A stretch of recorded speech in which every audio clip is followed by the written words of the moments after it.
কানের নিচ দিয়ে গুলি করা এই গুলি ভেদ করে ব্রেনের এমন জায়গায় পৌঁছে গিয়েছে যেখান থেকে শ্বাস প্রশ্বাস এবং হার্টের যোগাযোগ সম্মিলন ঘটে।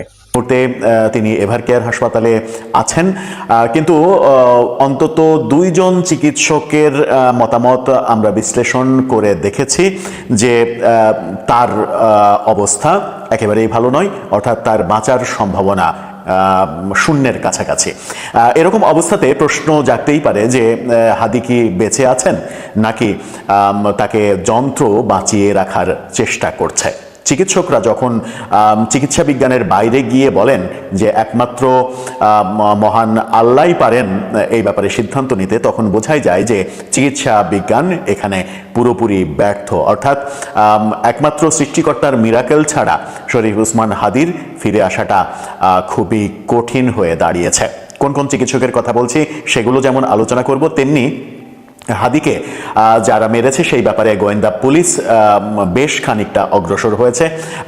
পুলিশের বরাত দিয়ে, গণমাধ্যমের বরাত দিয়ে এবং আল জাজিরার সাংবাদিক জুলকার নায়ারের শায়েরের বরাত দিয়ে বেশ কিছু তথ্য উপাত্ত ছবি আমাদের সংগ্রহে এসেছে। সেগুলো বিশ্লেষণ করে দেখা যাচ্ছে যে পুলিশ খুবই দ্রুততার সাথে আমার মনে হয় যে আসামি শনাক্ত করতে সমর্থ হয়েছে, যদিও পুলিশের পক্ষ থেকে আনুষ্ঠানিকভাবে এই ব্যাপারে কিছুই বলা হয়নি। কিভাবে পুলিশ আসামি শনাক্ত করতে সমর্থ হলো সেই তথ্য প্রমাণ ছবিগুলো আপনাদের সঙ্গে শেয়ার করব এবং বোঝার চেষ্টা করব যে এই আসামি কারা সেটা যেমন বোঝার চেষ্টা করব, তেমনি ডাক্তারের বয়ানটা আদতে কি শরীফ ওসমান হাদি সম্পর্কে একটু জানার চেষ্টা করব। অন্তত 2 জন বিশেষজ্ঞ চিকিৎসকের মতামত, যাদের একজন হাদির চিকিৎসার সঙ্গে সরাসরি জড়িত ছিলেন এবং অপারেশন থিয়েটারেও ছিলেন। শরীফ ওসমান হাদি তার অবস্থা ভালো নয়। হাদি অনেকের কাছে সমালোচিত, অনেকের কাছে প্রশংসিত। দেশের একটা অংশ, একটা বিরাট অংশ তাকে পছন্দ করেন না, তার সমালোচনা করেন, তার বিভিন্ন ধরনের বক্তব্যের বিরোধিতা করেন, তার অশ্লীল ভাষায় কথা বলা এবং সেই কথা বলার মাধ্যমে বিতর্কিত হওয়াটাকে অপছন্দ করেন। আবার একটা বড় সংখ্যাগরিষ্ঠ লোক তাকে পছন্দ করেন, তাকে বিপ্লবের একটা আইকন হিসেবে দেখতে চান। পছন্দ আপনি কাউকে নাই করতে পারেন, কোনো ব্যক্তিকে আপনার পছন্দ নাই হতে পারে, কিন্তু কোনো ব্যক্তির কার্যক্রম পছন্দ না হওয়া, তার কথাবার্তা পছন্দ না হওয়ার মানে তো এই নয় যে তার জীবন মৃত্যু নিয়ে আপনি হোলি খেলায় মেতে উঠবেন।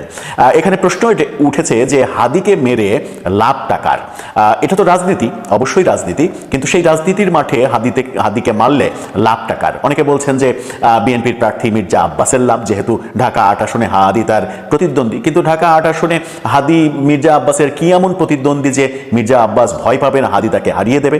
সেরকম বাস্তবতা কি রয়েছে? আবার অনেকে বলছেন যে এটা পতিত শক্তি আওয়ামী লীগের কাজ, আওয়ামী লীগ হাদিকে মেরে জুলাইকে আঘাত করতে চাচ্ছেন। তাদের দাবির মধ্যে হয়তো কিছুটা যুক্তি রয়েছে। আবার আওয়ামী লীগ যদি, এই প্রশ্নও তো আওয়ামী লীগের লোকজন করতে পারে যে আওয়ামী লীগ যদি টার্গেট করবে তাহলে হাদিকে কেন টার্গেট করবে, কেন অন্যকে টার্গেট করবে না? হাদি কেন টার্গেটের ব্যক্তি হিসেবে পরিচিত হলেন, যিনি কিনা জুলাই আগস্ট আন্দোলনের সময় প্রথম সারির কোনো নেতা ছিলেন না। আন্দোলনের পরে, সরকার পতনের পরে আমরা দেখেছি ইনকিলাব মঞ্চ গঠন করে বিভিন্ন বিতর্কিত কথা বলে আলোচনায় এসেছেন। তাকে কেন টার্গেট করবে? আওয়ামী লীগ টার্গেট করলে তো জুলাই অভ্যুত্থানের যারা শীর্ষ নেতা তাদেরকে টার্গেট করার কথা, সেটা একটা যুক্তি, কিন্তু কোনোভাবেই বলার উপায় নেই যে আওয়ামী লীগ টার্গেট করতে পারে না, করতেই পারে।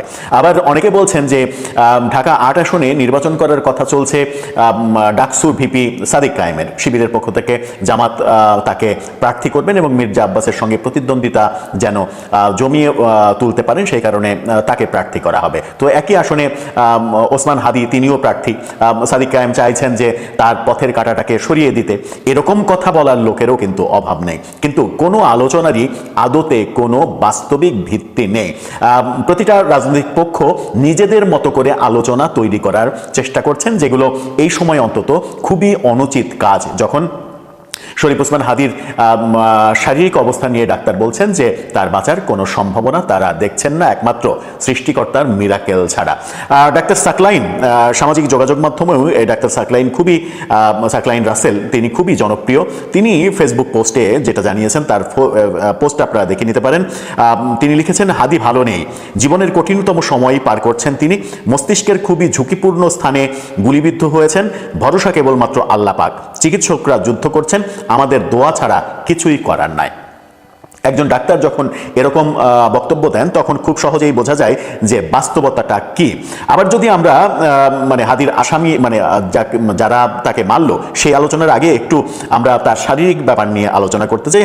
হাদির যে ব্রেনের এমআরআই রিপোর্ট, সেই এমআরআই রিপোর্টের ছবিও আপনারা দেখে নিতে পারেন। সেখানে ব্রেনের বিভিন্নভাবে ছবি তোলা হয়েছে এবং ডাক্তাররা প্রথমে মনে করছিলেন যে তার মাথার মধ্যে গুলি অবস্থান করছে, কিন্তু পরবর্তীতে ডাক্তাররা নিশ্চিত করছেন যে তার ডান পাশে গুলি করা হয়েছে, ডান পাশে গুলি লেগে বাম পাশ দিয়ে গুলি বেরিয়ে গেছে। কিন্তু মগজের মধ্যে গুলির কিছু কিছু অংশবিশেষ, খুবই সূক্ষ্ম সূক্ষ্ম ছোট ছোট অংশবিশেষ থেকে গেছে, যেটা একেবারে মগজের ভেতরের অবস্থানে, সেখান থেকে ওইগুলো অপসারণ করা কোনোভাবেই সম্ভব নয়। এই কথা যখন বলছেন তখন ডাক্তার, ঢাকা মেডিকেলের ডাক্তার, তিনি ভয়াবহ তথ্য দিচ্ছেন। কালের কণ্ঠ সেটা নিয়ে তার সঙ্গে কথা বলে একটা রিপোর্ট করেছে। কালের কণ্ঠের শিরোনামটা দেখুন, সেখানে বলা হচ্ছে 2 বার কার্ডিয়াক অ্যারেস্ট হয়েছে হাদির, সর্বশেষ অবস্থা জানালেন চিকিৎসক। অর্থাৎ অপারেশন টেবিলে তিনি 2 বার স্ট্রোক করেছেন।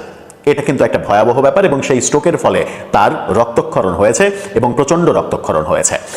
এই ভয়াবহ ব্যাপারটাই বর্ণনা করেছেন ঢাকা মেডিকেল কলেজ হাসপাতালের নিউরো সার্জারি বিভাগের প্রধান ডাক্তার জাহিদ রায়হান। তিনি বলেছেন তার কন্ডিশন খুবই খারাপ, ক্রিটিক্যাল বলতে যা বোঝায় তাই। হাসপাতালে নিয়ে আসার পরও তার সাইন অফ লাইফ বা জীবিত থাকার লক্ষণ ছিল বলে তিনি জানান। বলেছেন অপারেশন চলার সময়ও আমাদের অ্যানেস্থেশিয়া বিশেষজ্ঞরা বলেছেন উনার এফোর্ট আছে। এর মানে হলো নিজস্ব শ্বাস প্রশ্বাসের শক্তি আছে। অপারেশনের সময়ও নিজস্ব শ্বাস প্রশ্বাসের শক্তি ছিল তার। এখনো উনি বেঁচে আছেন। অপারেশন চলাকালে হাদির 2 বার কার্ডিয়াক অ্যারেস্ট হয়েছে এবং প্রচুর রক্তক্ষরণ হয়েছে বলেও ডাক্তার জাহিদ জানিয়েছেন। তিনি বলেছেন ওনার নাক দিয়ে মুখ দিয়েও রক্তক্ষরণ শুরু হয়েছিল। আমরা পেশেন্টের ব্যাপারে কোনো আশার কথা বলবো না, তবে উনি এখনো বেঁচে আছেন, বাকিটা আল্লাহর ইচ্ছা। ওসমান হাদির মাথার এক পাশ দিয়ে গুলি ঢুকে অন্য পাশ দিয়ে বের হয়ে গেছে বলে ধরে নিয়েছেন চিকিৎসকরা। একথা জানিয়ে ডাক্তার জাহিদ বলেছেন বুলেট যদি ভেতরে থেকেও যায়, আমরা ধরে নিলাম সেটা মগজের একেবারে ভেতরে রয়েছে। ওটা একদম মগজের সেন্টার পয়েন্ট, ওখানে অ্যাপ্রোচ করার কোনো প্রয়োজন নেই, সম্ভব না। ওটা করাও হয় না কিংবা করাও যায় না। তবে বুলেটটা বের হয়ে গেছে। তিনি বলছেন যে বুলেটটা এক পাশ দিয়ে ঢুকে আর এক পাশ দিয়ে বের হয়ে গেছে। তবে বুলেটের কিছু ফ্র্যাগমেন্ট বা অংশ ব্রেনের ভেতরে থেকে গেছে। তিনি সেটাই নিশ্চিত করেছেন যে বুলেটের, যেটা প্রথমে বলছিলাম যে বুলেটের ছোট ছোট মিহি মিহি কিছু অংশ মগজের মধ্যে থেকে গেছে। অপারেশন তারা যখন করেন, তিনি বলেছেন যে আমরা যখন অপারেশন করেছি কিছু ফ্র্যাগমেন্ট আমরা পেয়েছি, আমরা সেগুলো সংগ্রহ করেছি, খুব ছোট ছোট ফ্র্যাগমেন্ট, সবগুলো তারা বের করতে পারেননি কারণ মগজের মধ্যে ঢুকে গেছে অনেক কিছু যেগুলো বের করা সম্ভব নয়। সব কিছু মিলিয়ে এই ডাক্তার জাহিদ তিনি বলছেন যে শরীফ ওসমান হাদির অবস্থা ভালো নয়। এই ভালো নয়, ঢাকা মেডিকেলে এই মানে অপারেশনের পরে তাকে একটি ছবি দেখে নিন, আর তাকে এভারকেয়ার হাসপাতালে নিয়ে যাওয়া হচ্ছে। সেই ছবিটা মানে অ্যাম্বুলেন্সে, আইসিইউ সম্বলিত অ্যাম্বুলেন্স, সেই অ্যাম্বুলেন্সে তাকে নিয়ে যাওয়া হয়েছে যে এভারকেয়ারে, সেই ছবিটা দেখে নিন। এদিকে বাংলাদেশ সরকারের স্বাস্থ্য মন্ত্রণালয়ের ডিজি তিনি বলেছেন গুলি হাদির ডান দিক দিয়ে ঢুকে বাম দিক দিয়ে বেরিয়ে গেছে, অর্থাৎ গুলি মাথায় নেই। এর আগে ডাক্তারের তরফ থেকে আমরা মানে রেফারেন্স দিয়ে আমরা বলেছিলাম যে গুলি বের করা হয়েছে, কিন্তু আদতে সেটা গুলি না, গুলির যে ফ্র্যাগমেন্ট বা ছোট ছোট মিহি মিহি অংশ সেগুলোর কিছু বের করতে তারা পেরেছেন, আর যেগুলো আছে একেবারে মগজের ভেতরে রয়েছে, যেগুলো বের করা সম্ভব নয় বা ডাক্তারি ভাষায় অ্যাপ্রোচ করা যায় না, অ্যাপ্রোচ করা হয় না কিংবা সম্ভব নয়, এমনটা তারা জানিয়েছেন। এই কথা যখন বলছি তখন আমরা একটু যাই তাকে কারা মারল। আমাদের উপমহাদেশে রাজনীতির ইতিহাসে বহু উদাহরণ এরকম রয়েছে যে সব থেকে বিশ্বস্ত কিংবা কাছের মানুষদেরকেই বিশ্বাসঘাতক হিসেবে মানে বাছাই করতে হয় কিংবা বিশ্বাসঘাতকতার রোল কাছের মানুষরাই প্লে করে। হাদির ক্ষেত্রেও সেটাই হয়েছে। যে দুজন তাকে গুলি করেছে ধারণা করা হচ্ছে এবং পুলিশের ইনভেস্টিগেশনে সেরকমটাই উঠে আসছে, যে দুজন তাকে গুলি করেছে সেই দুজন হাদির নির্বাচনী ক্যাম্পেইনে আজকেও অংশগ্রহণ করেছে এবং একসাথে জুম্মার নামাজ পড়েছে। হাদির দলের পক্ষ থেকে, ইনকিলাব মঞ্চের পক্ষ থেকে বলা হয়েছে যে তারা মানে হাদিকে ভালোবাসে এইভাবে এটা বলে অ্যাপ্রোচ করে দলে ক্যাম্পেইনে ঢুকেছে, কিন্তু তাদেরকে তো আমরা বুঝতে পারিনি, চিনতে পারিনি। তারা মাস্ক পরেছিল, মাস্ক আমরা খুলতে বলেছি, কিন্তু তারা বলেছে যে ওপেন হলে সমস্যা আছে আমাদের, আমরা মাস্ক পরেই থাকি। তারপরে তারা মেনে নিয়েছে যে মাস্ক পরেই থাকুক, ঠিক আছে। কিন্তু সেই বক্তব্যটা কতটুকু গ্রহণযোগ্য সেটা একটা বড় বিষয়। শুধুমাত্র আজকেই হঠাৎ করে জুম্মার নামাজ পড়ে ক্যাম্পেইনে অংশগ্রহণ করলো, আজকেই বিশ্বাস করে ফেললো ব্যাপারটা সেটা, নাকি বেশ কিছুদিন ধরেই হাদির সঙ্গে ওঠাবসা করছে, সেটা হয়তো তদন্তে বেরিয়ে আসবে। এদিকে জুলকারনাইন সাহেব আল জাজিরার সাংবাদিক, তিনি এবার মানে এর প্রথমে একটা সিসিটিভি ফুটেজ দেখে নিন, যেটা পেছন থেকে দেখা যাচ্ছে রিকশার পেছন থেকে মোটরসাইকেল নিয়ে হাদিকে গুলি করা হলো। সেই সিসিটিভি ফুটেজটা আপনারা দেখে নিন। সেখানে দেখা যাচ্ছে যে এই যে রিকশাটা যাচ্ছে, রিকশার পেছন থেকে মোটরসাইকেলটা গেল, মোটরসাইকেলের দুইজন এবং মোটরসাইকেল তার পাশাপাশি গিয়ে তারপরে গুলি করে। এবং হাদির সঙ্গে যারা যে ছেলে ছিলেন তিনি বলেছেন যে 3টি গুলি করতে শোনা গেছে, এরকম শব্দ শোনা গেছে। এই সিসিটিভি ফুটেজ যখন পেছন থেকে দেখা যাচ্ছে, তখন আমরা একটু সামনে যাই। সেটা প্রকাশ করেছেন জুলকারনাইন সাহেব, তিনি ফ্রন্ট ভিউ, একেবারে সামনের ভিউ প্রকাশ করেছেন। সেই ছবি প্রকাশ করে তিনি সামাজিক যোগাযোগ মাধ্যমে একটা পোস্ট করেছেন। সেই ছবিটা দেখে নিন, তার পোস্টটা। সেখানে বলেছেন, গুলিবর্ষণের ঠিক পূর্ব মুহূর্তে রাস্তা পার্শ্ববর্তী একটি ক্যামেরায় ধারণকৃত সিসিটিভি ফুটেজ থেকে নেয়া এই ছবিতে আততায়ীর মোটরসাইকেলের মডেল ও পোশাকের ব্যাপারে পরিষ্কার ধারণা পাওয়া যায়। আমি মোটরসাইকেলের মডেল টডেল এগুলো অত ভালো বুঝি না। মোটরসাইকেল আপনারা এই ছবি দেখলে হয়তো অনেকেই বলতে পারবেন যে সবুজ মাঠগার্ডের এই গাড়িটা কি মডেলের গাড়ি। এটা আইন শৃঙ্খলা রক্ষাকারী বাহিনীর পক্ষে এটা খুবই সহজ এখন ব্যাপার। আর মোটরসাইকেলে যে দুজন বসে আছে, সেই দুজনের পোশাক, পরনের নীল প্যান্ট, গায়ে চাদর, পরনে নীল পাঞ্জাবি, আরেকজনেরও পাঞ্জাবি, এই পোশাকটা আমরা দেখেছি মুস্তফা সরোয়ার ফারুকের পোস্ট করা একটা পোস্টে। সেটা আবার একটু দেখে নিন। সেখানে একেবারে ইন্ডিকেট করে সেই ছবিতে দ্য ডিসেন্ট নামের একটা প্রতিষ্ঠান, তারা ইন্ডিকেট করে সেই ছবি সামনে নিয়ে এসে বলার চেষ্টা করেছে যে এই দুজনই হাদির পাশে একজন বসে আছে এবং তারা নির্বাচনী ক্যাম্পেইনে ছিল, যারাই পরবর্তীতে মোটরসাইকেল নিয়ে হাদির ওপরে গুলি চালায়। এই হচ্ছে সব মিলিয়ে ব্যাপার। আমার মনে হয় যে আইন শৃঙ্খলা রক্ষাকারী বাহিনী খুব কাছাকাছি চলে গেছেন যে এই ঘটনা কারা ঘটিয়েছেন সেই ব্যাপারে। হয়তো আজকের রাতের মধ্যেই কিংবা কালকের মধ্যেই আমরা পরিষ্কার হয়ে যেতে পারবো যে এই ঘটনার পেছনে কারা রয়েছে, যদি আইন শৃঙ্খলা রক্ষাকারী বাহিনী সেটা প্রকাশ করেন। সেই ক্ষেত্রে তাদেরকে গ্রেপ্তার করা কতটা সম্ভব হবে, কতটা হবে না, সেটা তারা বুঝবেন। তবে ওসমান হাদির শারীরিক অবস্থার ব্যাপারে ডাক্তার যেহেতু একেবারে হতাশ এবং ডাক্তার মহান সৃষ্টিকর্তার আনুকূল্য চেয়েছেন, সেরকম মুহূর্তে বলাই যায় যে আমার মনে হয় যে একটা বাজে খবর, একটা দুঃখের খবর আমাদের শোনার জন্য প্রস্তুত থাকতে হবে। সেই দুঃখের খবরটা কিছু মানুষের কাছে অবশ্য দুঃখের খবর, আর কিছু মানুষের কাছে হয়তো সুখের খবর, যেটা আমরা কখনোই প্রত্যাশা করি না। আমরা চাই রাজনীতিটা এই হিংসার চাষাবাদ থেকে বেরিয়ে এসে ইনক্লুসিভ একটা পরিবেশ পাক, রাজনীতিটা সহনশীল হোক এবং রাজনীতিতে এক ধরনের সহমর্মিতা তৈরি হোক, যেখানে একজন আরেকজনের খারাপ খবরে খুশি হবে না কিংবা খুশি হওয়ার মতো উপলক্ষও কেউ তৈরি করে দেবে না। আমাদের শরীফ ওসমান হাদি জীবন মৃত্যুর সন্ধিক্ষণে কানের নিচ দিয়ে গুলি করা, এই গুলি ভেদ করে ব্রেনের এমন জায়গায় পৌঁছে গিয়েছে যেখান থেকে শ্বাস প্রশ্বাস এবং হার্টের যোগাযোগ সম্মিলন ঘটে। সেই ঝুঁকিপূর্ণ অবস্থায় আছে। বর্তমানে তার মাথার খুলে রাখা হয়েছে, কারণ এই পজিশনে যদি কোনো কিছু প্রবেশ করে তাহলে ব্রেন ফুলে যায়, প্রতিক্রিয়া দেখায়, তখন ব্রেনের উপরে চাপ পড়ে। এই চাপ থেকে রক্ষা করার জন্য, কমানোর জন্য তার ব্রেন খুলে রাখা হয়েছে। তার জন্য AB নেগেটিভ রক্তের প্রয়োজন। শরীফ ওসমান হাদির উপরে যে হামলা হয়েছে তা হত্যার উদ্দেশ্যে করা হয়েছে, তাকে মেরে ফেলার জন্য করা হয়েছে। আল্লাহ যদি দয়া করে তার জীবনটা আমাদের মাঝে ফিরিয়ে দেয়। দয়া কেবল আল্লাহ, জীবন মৃত্যুর আল্লাহর হাতে। হাইয়াত মাইয়াত, জীবন হায়াতও তার হাতে, মৃত্যুও তার হাতে। সালামুন কাওলামির রব্বির রহিম। আল্লাহ যদি শান্তির উছিলায়, নবীদের উছিলায়, শহীদদের উছিলায়, এত মানুষের দোয়ার জন্য আল্লাহ তার জীবনটা রাখুক। হাদির উপরে হামলার পরে অনেকে প্রতিক্রিয়া জানিয়েছে। ব্যারিস্টার ফুয়াদ বলেছেন যে যেখান থেকে পারেন সবাই হাদি হয়ে যান, হাদির মতো হয়ে যান। হাদির মতো আরেকজন ফুয়াদের উপরে কিছুদিন আগে হামলা হয়েছে। তেজগাঁ কলেজের আরেকজনের উপরে হামলা হয়েছে। কেউ এটার জন্য সরকারের পক্ষ থেকে কোনো প্রতিক্রিয়া দেখা যায়নি। আওয়ামী লীগ বামেরা উল্লাস প্রকাশ করেছে এসবের জন্য। ডাক্তার জাহেদ এদেরকে আমরা খুশি হতে দেখেছি, রেজাউল করিম রনিদেরকে আমরা খুশি হতে দেখেছি তাদের এসব কথাবার্তায়। বিএনপির অসংখ্য লোককে আমরা এদের উপরে হামলা হলে খুশি হতে দেখি। ছাত্রদলের খিলগাছ সহসভাপতি সে বলেছে হাদির এটা নাটক। এইভাবে তারা প্রতিক্রিয়া জানিয়েছে। সবচাইতে বড় প্রতিক্রিয়াটি হয়েছে মির্জা আব্বাস যখন ঢাকা মেডিকেলে দেখতে গিয়েছে, তাকে সেখান থেকে ধাওয়া করেছে বিক্ষুব্ধ ছাত্ররা। একদম আমার কাছে খুব ভালো লেগেছে। আমি থাকলে কুত্তার বাচ্চাকে জুতা মারতাম, দূর থেকে হইলেও জুতা মারতাম। খুনি, ঢাকার ভয়ঙ্কর খুনি হলো এরা। একটা ছিল খোকা, আর খোকার পোলা এখন উঠতেছে, আর একটা মির্জা আব্বাস, আর একটা ছিল আওয়ামী লীগের মোফাজ্জল মায়া, তারপরে আপনার মোফাজ্জল হোসেন মায়া, আর একটা হইল আপনার মির্জা আজম নানক। এই হইল ঢাকার একদম সিন্ডিকেট খুনি এরা। এদের জন্য বদদোয়া করতে হবে, আল্লাহ যেন এদের উপরে গজব ফেলায়, এদের ফ্যামিলির উপরে আল্লাহ গজব ফেলে যেন মানুষকে নজির হিসেবে দেখায়। আল্লাহ নালন যেন এদের উপর বর্ষিত হয়।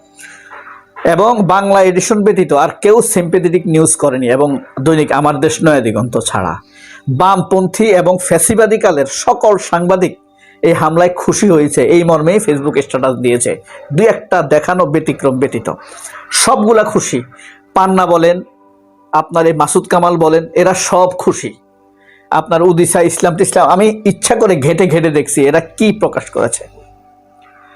পিনাকি ভট্টাচার্য এবং ইলিয়াস বলেছে কাউকে ছাড়া হবে না। আপন তো আসবিনি, আমরা এরা যত কথাই বলুক, পিনাকি ইলিয়াস কনকদেরকে যত নেগেটিভ হিসাবে দেখাক না কেন, নির্যাতিতদের জন্য আপন এরা ব্যতীত আর কেউ নাই।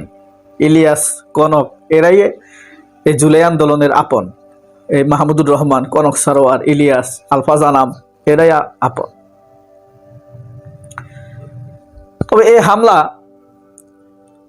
আব্বাস, ওয়াকার বা ডিজিএফআই, ভারত, আওয়ামী লীগ এই চারটা আলাদা আলাদাভাবে করবে না।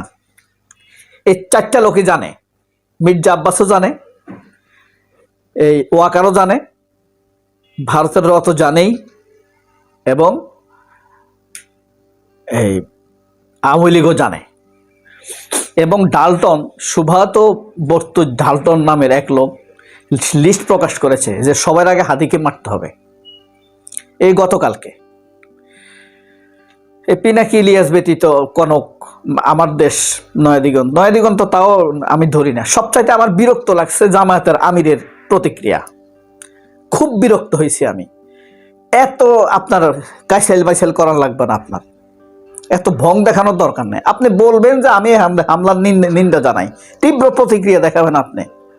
আপনি উচিত নয়, টুচিত নয়, এত হ্যানত্যান দেখানোর দরকার নেই। আমি বিরক্ত হয়েছি। তো এটা তো আর জামাতের আমির নিজে লেখে নাই, জামাতের আমিরের দোষ আছে। তোমরা প্রেস সেক্রেটারি রাখো না কেন? সোরবাটপাট দিয়ে চালাও, লিখতে জানে না, কিছু না। ভালো প্রেস সেক্রেটারি রাখলেই তো হয়। আওয়ামী লীগের, বিএনপির নাই, ঠিক আছে, বিএনপির এগুলা শৃঙ্খলা নাই, কিন্তু তোমরা তো নিজেদেরকে শৃঙ্খলাবদ্ধ দাবি করো। একজন দামি ভালো প্রেস সেক্রেটারি রাখতে পারো না? শরম লাগে নাকি? নিজে সব বুঝো তোমরা।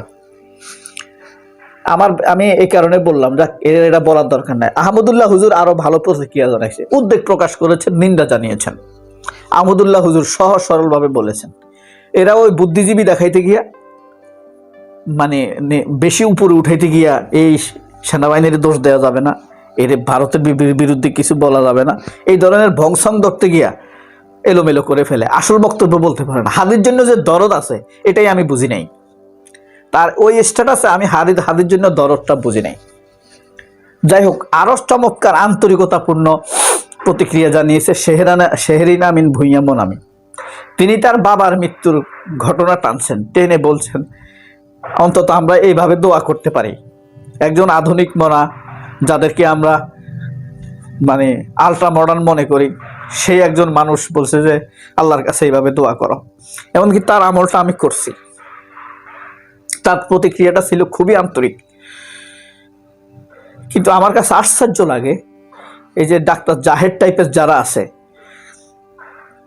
এই যে প্রথম আলোর সাংবাদিক, আপনার ধরেন কালের কণ্ঠের সাংবাদিক, এরা সবাই মনে হয় যেন খুশি হয়েছে হাদির উপরে গুলি হওয়ার কারণে। হাদি না থাকলে এদের জন্য খুশি, এমন একটা ভাব প্রকাশ করেছে। এই যে সময় টিভির কোনো একটা ভালো প্রতিক্রিয়া জানাতে দেখলাম না। যারা আন্তরিক প্রতিক্রিয়া জানাইছে ওই ঘুরি ফিরে সাদেক কায়েম, এবি জুবায়ের, ফাতেমা জুমা, শেহরিন ভুঁইয়া মোনামি, আমার দেশ, আলফা জানাম, আহমদুল্লাহ হুজুর, এই ঘুরি ফিরে বিপ্লব যারা করছে তারাই, যারা সেই 24 আগস্টে জুলাই, 36 জুলাই লাল জুলাইয়ের সময় আমাদেরকে সন্ত্রাসী বলেছে, আমাদের ভাইদেরকে সন্ত্রাসী বলেছে, তারা হাদির উপরে হামলাকে তাচ্ছিল্যপূর্ণভাবেই দেখেছে। আপনারা নিশ্চয়ই সবাই হাদির জন্য দোয়া করছেন। ভারতপন্থী দালাল, সেনাবাহিনীর উপরস্থ কর্মকর্তা, আওয়ামীপন্থী এবং ভারতীয় লোক এবং বাম সাংবাদিকরা ব্যতীত বাংলাদেশের সবাই হাদির জন্য দোয়া করছে, কান্নাকাটি করছে। আমার বিশ্বাস আল্লাহ এই প্রার্থনা ফেলবেন না। হাদি গুলিবিদ্ধ হয়েছেন প্রায় 2টা মিনিটে, 2টা 40 তাকে ঢাকা মেডিকেল কলেজ হাসপাতালে নেওয়া হয়েছে। প্রায় 7 ঘন্টা হয়ে গিয়েছে। কোনো ঘটনা ঘটার পর প্রথম 7-8 ঘন্টা খুবই গুরুত্বপূর্ণ অপরাধীদেরকে ধরার জন্য। এরপরে জিনিসগুলো জটিল হয়ে যায়, ষড়যন্ত্র শুরু হয়, নানান গল্প সাজানো হয়, মানুষের চোখকে অন্যদিকে ঘোরানোর জন্য নতুন করে ঘটনা ঘটানো হয়, নতুন ইস্যু তৈরি করা হয়, মানুষ যেন আলোচনা অন্যদিকে নিয়ে যায়। গত 7 ঘন্টায় অনেক পত্রিকা অনেক রকম খবর করেছে। এর মধ্যে থেকে আপনাদেরকে 4টি পত্রিকা, কোন পত্রিকা কি বলেছে তা আপনাদেরকে হেডিংগুলো পড়ে শোনাবো। এর মধ্যে আছে একটি বাংলাদেশপন্থী পত্রিকা, আর 3টি থাকবে ভারত আওয়ামী দালালপন্থী পত্রিকা। প্রথমে আপনাদেরকে আমার দেশ থেকে হেডিংগুলো পড়ে শোনাই। হাদির অপারেশনে পর যা বললেন ঢাকা মেডিকেলের পরিচালক। ঢাকা মেডিকেলের পরিচালক ঢাকা 8 আসনের সংসদ সদস্য প্রার্থী শরীফ ওসমান হাদি হাসপাতালে ভর্তি হন 2টা 40 ঢাকা কালভার্ট এলাকায় তিনি গুলিবিদ্ধ হন বলে জানান। পৌনে 7টার দিকে গণমাধ্যমে এই তথ্য জানান ঢাকা মেডিকেলের পরিচালক brigadier general Mohammad Asaduzzaman. Brigadier Asaduzzaman সৎ মানুষ না, স্পষ্ট করেই বললাম। যদি সে সৎ হতো তাহলে ঢাকা মেডিকেলে এত অরাজকতা চলতো না, গরিব মানুষ ওষুধের জন্য এত দৌড়ঝাঁপ করতে হতো না, ডাক্তারদের এত ভোগান্তি থাকতো না। সে ঢাকা মেডিকেলের যত ভোগান্তি আছে, ভোগান্তি যারা তৈরি করে সেই সিন্ডিকেটের প্রধান হিসাব আর কিচ্ছু নয়। এই যে দেখেন হাদির অপারেশনের পর যা বললেন ঢাকা মেডিকেলের পরিচালক। আর এই যে হাদির ছবি দেখেন, এই যে হইল হাদি। এটা পড়ছি আপনাদেরকে আন্তর্জাতিক আমার দেশ পত্রিকা থেকে পড়ে শোনাচ্ছি। এরপরে হেডিংটা হলো আন্তর্জাতিক আমার দেশ পত্রিকার এবার কেয়ারে হাদি, একদম আপডেট, যেটা 59 মিনিট আগে তাকে এবার কেয়ার হাসপাতালে নেওয়া হয়েছে। প্রথমে এটা ভিতরে লিখছে কিনা জানি না, আমি আসল কথাটা বলি। সেটা হলো ঢাকা মেডিকেল থেকে তাকে প্রথমে সিএমএইচে নেওয়ার সিদ্ধান্ত হয়, তারপরে পরিবার সিদ্ধান্ত পরিবর্তন করে, পরিবার সিএমএইচে নিতে রাজি নয়, সেনাবাহিনীর এদেরকে বিশ্বাস করতে রাজি হয়নি সম্ভবত, এই কারণে এবারে পাঠিয়েছে। যাই হোক, যতটুকু সতর্ক থাকা দরকার ততটুকু পরিবার মনে হয় সতর্ক, আমার যা বিশ্বাস। এই সিদ্ধান্ত থেকে আমি বিশ্বাস করি ওসমান হাদির পরিবার খুবই সচেতন, তারা এবার কেয়ারে নেয় নাই। যদিও নিবিড় চিকিৎসার জন্য এবার কেয়ারে ভালো ছিল, কিন্তু সেনাবাহিনীর এদেরকে তো আর আসলে বিশ্বাস করা যায় না। এরপরে রাতে সংবাদ সম্মেলন ডেকেছে বিএনপি হাদির বিষয়ে। সব প্রার্থীর নিরাপত্তা নিশ্চিতের দাবি মির্জা ফখরুলের, জাইল্লা। এরপরে আপনার আছে এই ডক্টর মোহাম্মদ ইউনুস, এখনো আমার দেশে আছি। এরপরে আপনাদেরকে ভারতপন্থী প্রথম আলো, ভারত ও বামপন্থী সমকাল এবং ডিজিএফআই ও ভারতপন্থী কালের কণ্ঠ পড়ে শোনাবো, কে কোন দৃষ্টিতে দেখছে। এটা হলো বোঝার জন্য। হাদিকে দেখতে হাসপাতালে আমার দেশ সম্পাদক মাহমুদুর রহমান, যাবারই কথা। হাদিকে গুলি, সন্ত্রাসীদের সাঁড়াশি অভিযান ডিএমপি কমিশনার। ঢাকা ৮ আসনের প্রার্থী ওসমান হাদি গুলিবিদ্ধ। এটা হলো আমার দেশ পত্রিকার প্রথম সংবাদ। গুলিবিদ্ধ হাদি, হামলাকারীদের ধরতে নির্দেশ প্রধান উপদেষ্টা। সরাসরি প্রধান উপদেষ্টা নির্দেশ দিয়েছেন হামলাকারীদেরকে ধরার জন্য। মোট 11টি নিউজ করেছে হাদিকে নিয়ে, 14টি নিউজ করেছে দৈনিক আমার দেশ। এরপরে আপনাদেরকে পিওর ভারতপন্থী পত্রিকা প্রথম আলো থেকে নিউজগুলো পড়ে শোনাবো। এই যে প্রথম আলো, দেখতে পাচ্ছেন প্রথম আলো। প্রথম আলো হাদিকে নিয়ে যে প্রথমে যে নিউজটা করছে সেটি হলো বছর জুড়ে আলোচনায় ওসমান হাদি। এখানে হাদির কাজগুলোকে বিতর্কিত করার চেষ্টা করেছে প্রথম আলো। এরপরে হাদিকে গুলির ঘটনায় প্রত্যক্ষদর্শীর বর্ণনা ও সিসি ক্যামেরার ফুটেজে যা পাওয়া গেল, এটা আমরা সবাই জানে, আপনারা অনেকে দেখেছেন। এরপরের ঘটনা, ওসমান হাদিকে নেওয়া হলো এভারকেয়ার হাসপাতালে। এটা আমার দেশও করেছে, আমার দেশের দেখা দেখি প্রথম আলোও করেছে। ভেনেজুয়েলা ছাড়তে যুক্তরাষ্ট্র সহায়তা করছে মাচোদা। আচ্ছা, যাই হোক, তারা এই 3টি নিউজ করেছে হাদিকে নিয়ে। হাদিকে গুলির নিন্দা ও প্রতিবাদ বিভিন্ন দল ও সংগঠনের, আচ্ছা 1টি 2টি 3টি 4টি 5টি নিউজ করেছে। 5টি নিউজই বিতর্কিত, শয়তানি আছে এখানে। যাই হোক, এবার আমরা আর্মিপন্থী বা ওয়াকারপন্থী পত্রিকা, ওয়াকার ভারতপন্থী পত্রিকা কালের কণ্ঠ থেকে খবরগুলো দেখাবো। এই যে দেখেন কালের কণ্ঠ, এখানে দেখা যাচ্ছে 2বার কার্ডিয়াক অ্যারেস্ট হয়েছে হাদির, সর্বশেষ অবস্থা জানিয়েছেন চিকিৎসক। সর্বশেষ অবস্থা হলো মাথার ভিতরে এখনো গুলির আঘাত রয়েছে, প্রচুর রক্তক্ষরণ হয়েছে এবং ওনার কানের নিচে দিয়ে গুলি ব্রেনে ঢুকে গিয়েছে। হাদিকে গুলির ঘটনায় 2 যুবককে ঘিরে সন্দেহ, কালো চাদর পরা, যেটা আপনারা ছবিতে দেখেছেন। ওসমান হাদি এখন কোমায় আছেন, কোমায় কিন্তু আশঙ্কাজনক অবস্থায়। এর আগে হামলা হয়েছে নুরুর উপরে। নুরুর উপরে কোনো রাগ ডাক নাই, একদম মানুষের সামনে সেনাবাহিনী নুরুর উপরে হামলা করেছে। এটা কিন্তু অ্যাসিড টেস্ট ছিল, আমরা তখনই বলেছি নুরুর উপরে হামলা করে সেনাবাহিনী একটা টেস্ট করছে। ভয়ঙ্কর হামলা হয়েছে নুরুর উপরে, নুরুল হক নুরুর উপরে। এই হামলার কোনো বিচার তদন্ত কিচ্ছু হয়নি। এখন হাদিকে ধরা হলো। এরপরের লিস্টে আছে কে জানেন? রাজশাহী বিশ্ববিদ্যালয়ের জিএস। এটা এই যে সুবর্ত, তার ফেসবুকে সে নিজে লিস্ট দিয়েছে। আর হাদিকে যে গুলি করেছে বলে সন্দেহ করা হয়, হাদির সাথে যে ছেলেটি ছিল, সে ঢাকা মহানগর উত্তর আদাবর থানার ছাত্রলীগের জাহাঙ্গীর কবির নানকের ঘনিষ্ঠ লোক, ছাত্রলীগের। তাকে হাদির কাছে খুব ঘনিষ্ঠভাবে বসে থাকতে দেখা গিয়েছে। তো কালের কণ্ঠ বলছে প্রথম 2বার কার্ডিয়াক অ্যারেস্ট করেছে। এটা একটু বোঝানোর জন্য বলছে, তারা খুব বেশি খবর দিছে। আসলে সব আমার দেশের কাছে সব খবরগুলো আগে। হাদিকে গুলির ঘটনায় 2 যুবককে ঘিরে সন্দেহ। তারপরে ওসমান হাদি এখন কোমায় আছেন। তারপরে আছে হাদির অস্ত্রোপচার সম্পন্ন, নেওয়া হচ্ছে এভারকেয়ার। এটা পুরানা খবর, এটা হলো 7:45 খবর, 6:40 খবর। 6:40 তাকে ঢাকা মেডিকেল থেকে বের করা হয়েছে।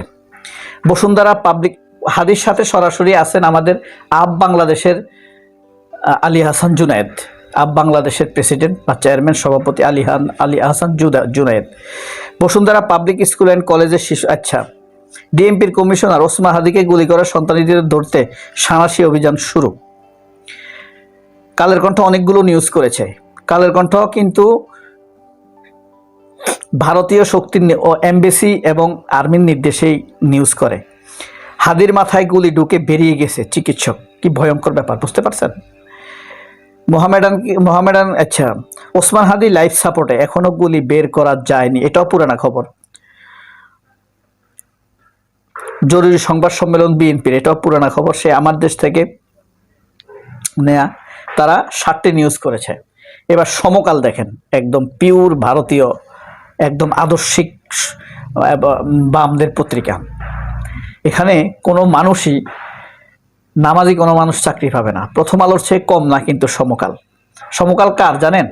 চ্যানেল 24 আছে না, একে আজাদের, হামিম গ্রুপের, আওয়ামী লীগের এমপি ছিল।